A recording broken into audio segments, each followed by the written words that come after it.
Right guys, Shay here, Uneven Balance, hope you guys are well. Okay, so I've just done a quick change, got the South African cap on and ready to go into Proteas mode. I want to talk about the Dolphins first. Anyway, yeah, so I want to talk about the ins and outs, the transfers of the Dolphins, my team, a few months ago now in the South African winter, basically, the close season. We've brought in, obviously, Ruben Swart, who was a well-established player from the Easterns, played MSL for Paul Rocks. Looks to be the kind of guy who will probably replace, I imagine, to kind of a medium to long-term vision of him replacing Robbie Fryling, who's going to be 36 end of the year. So I think it's a good move to bring him in. He's 20 years old. I think he could be quite a handy cricketer actually for us. I think he'll get some decent game time. I think obviously Fryling might go away again to play some franchise cricket. He played for the BPL last year, so maybe you'll get another call again there. He performed pretty well, got to the final. So yeah, he might play again. So obviously got the SWAT now to come in. Well, obviously we've lost Makanya and Sele as well. I don't know if it's Sele or Kile. Apologies, I think it's Kile probably. But anyway, apologies for butchering that name. But with Kile, it's like, I think it's good for him to go, especially to Titans. Pretoria, Highveld, Centurion. I think those pitches will help him a lot better. It's just, a young strapping fastball. He's 23 years old, but it just wasn't really working out for him those pitches to Kingsmead. I think it's a good move for him. So all the best to him. Disappointed, to be honest with you, with Sabanelo Makanya leaving. Dolphins gave him a real opportunity when he was like 19, 20 years old, and he performed nowhere near to his potential, quite poorly actually, in those first couple of years. And the Dolphins really stuck by his side. They bat him top six consistently, even though he's flopping nearly every game at the beginning.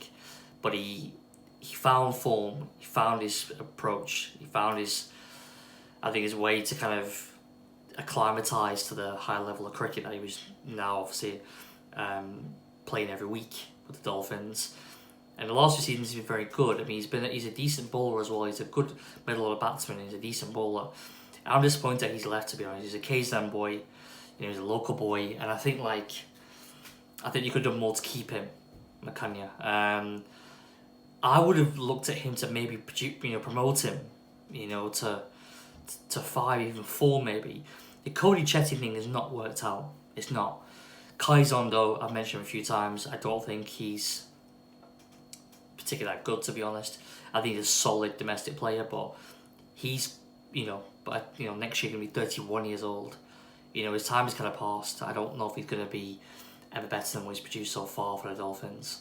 He lost captaincy last year as well. I just felt like Makanya, there was opportunity to say to Makanya, watch opportunities that you want, because I think he said that the opportunities that he was looking for, maybe not to stay at 6 and just be a part-time bowler, and to maybe go up the order so he can make big runs, and be considered a fully fledged, frontline batsman, which maybe he wasn't at Dolphins. Maybe people looked at him as like a bit of a bits and pieces cricketer, which I didn't, but maybe he felt that because of his role.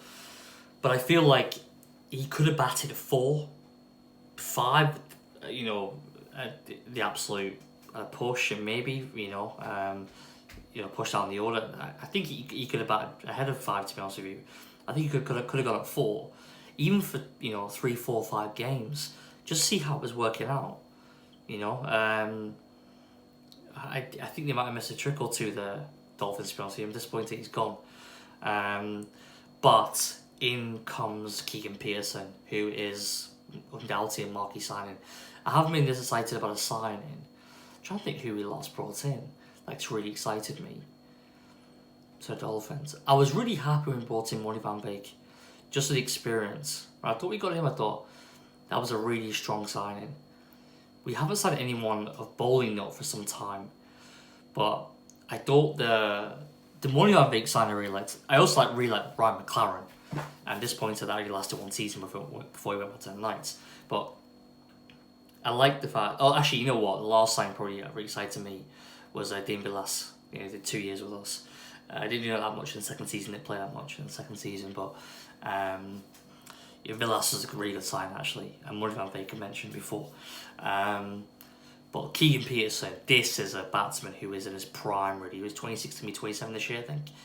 And I think he's on the cusp of a pro tier selection. So it's good and bad, obviously. He might get some game time and shit. He might not do. Let's see how things go. But I think, his move from the Knights come to us, I think it's a good one for him.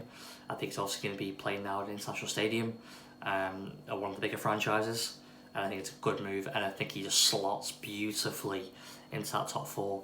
Now, to me now, Dolphins, even also thinking about McCann, they got a batting top 4 there now, which could that could actually get us to the upper echelons of that title of the Sunfall Series. I could see us winning potentially. I'm being bold here, but I could see Dolphins come 2021 and Marcus Ackerman potentially raising that trophy aloft. We'll have to wait and see, boys, but I could see that. I think when you've got likes of Obier, Rollison, Ackerman, Keegan Peterson, there's maybe Kai Zondo, Miranda Swart we mentioned, Muthusami, with O'Brien, Mirage maybe might play 1 or 2 games, Dubavillon, Keith Dunnage to come in, the other side you've obviously Ottel Bartman, they brought in a quick bowler, they brought him in for the night as well.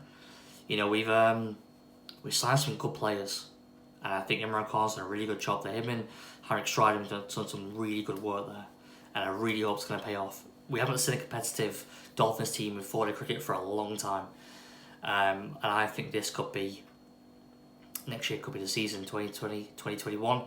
I think it could be the season for us boys, so yeah, it'll be interesting to see. Maybe a cheeky re-sign of Cal Abbott, that would be, get Cal Abbott in there with Peterson. The players have already mentioned it, obviously, the call-out team now with Uri, etc.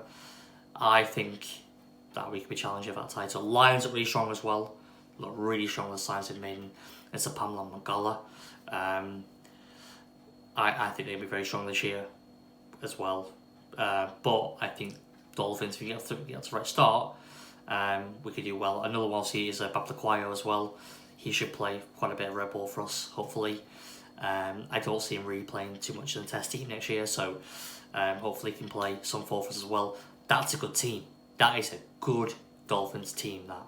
And I'm very excited, I have to say, about next season in Red Bull in the Sunfall Series. So yeah, let's see. Anyway, one thing I will say, I meant to end on a high note, but I will say this.